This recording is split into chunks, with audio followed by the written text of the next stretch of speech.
Hello, paulisthebest3uk here and welcome to this video. In this video I'm going to have a look at Super Mario 64 on the Nintendo 64. You can mess around with Mario's head at the start. That's just a little bonus thing at the start. Now, where do I begin? This game is a fully 3D game released for the Nintendo 64 in the late 90s. And what a game it is too. You start off at the castle and then you go through the first door. Inside the door is some doors that you can go through that represent levels.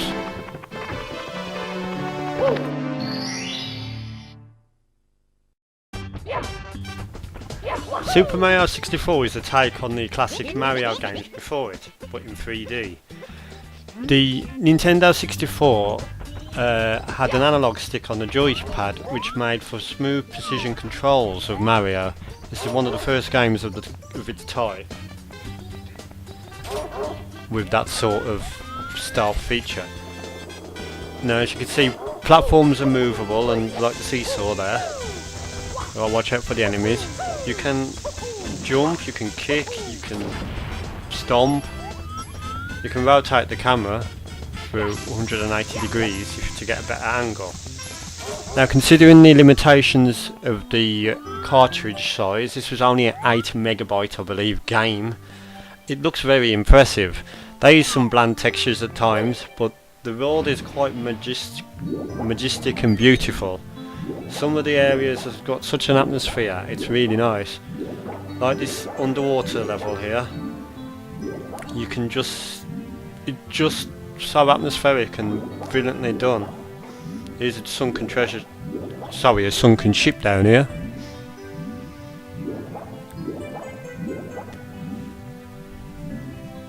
Super Mario 64 has various different worlds, different levels. Here's a snowy level.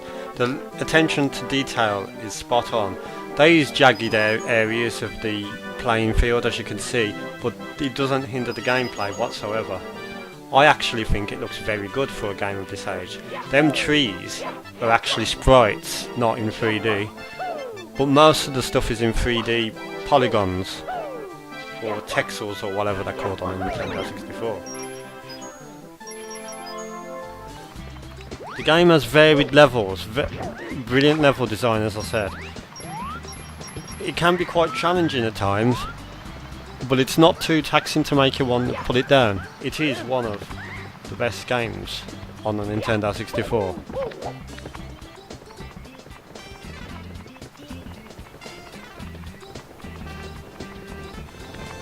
Sometimes elements of the game do require you to move the camera around to get a good view of where you're looking, and sometimes the 3D effect makes it almost look like a 2D side scroller but in 3D, which is a very cool way of doing things. Now, you've got to be careful with that analog stick because it's like pressure sensitive, just like any modern analog stick. If you walk too fast, if you push it too hard, Mario walks too fast, etc.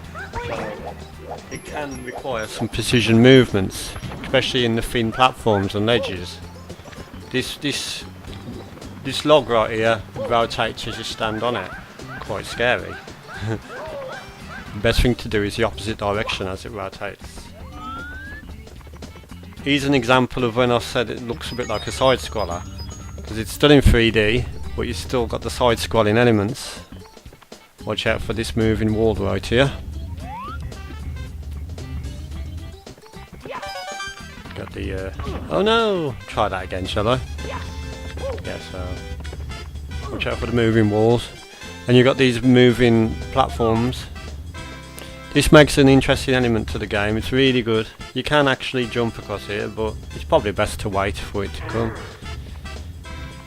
You've got to get past the next one as well. The 3D effect works quite well because you can rotate the camera to your desire.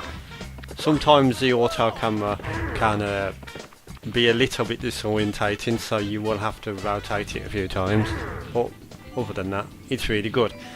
Here's a start bit. If you use precision control on the analog stick, you can tiptoe past these sleeping guys.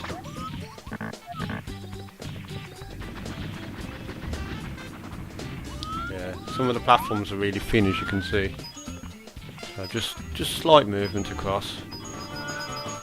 Also in the game was a sliding bonus feature. This is quite fun.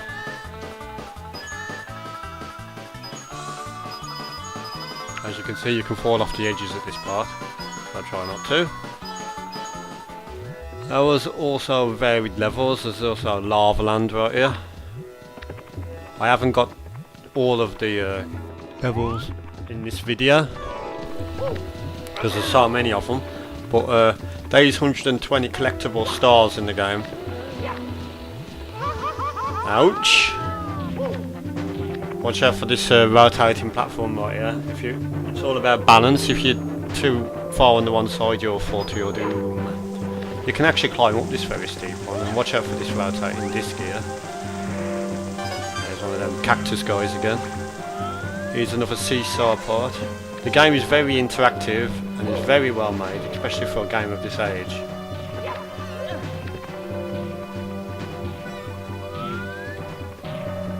The music is also equally brilliant, all done by the sound hardware of the Nintendo 64. The game features a battery backup save system, and here we go. Watch out for these fires here.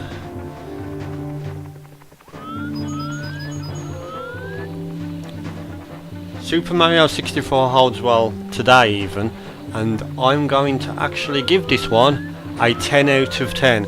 Superb. Thank you for watching. Goodbye.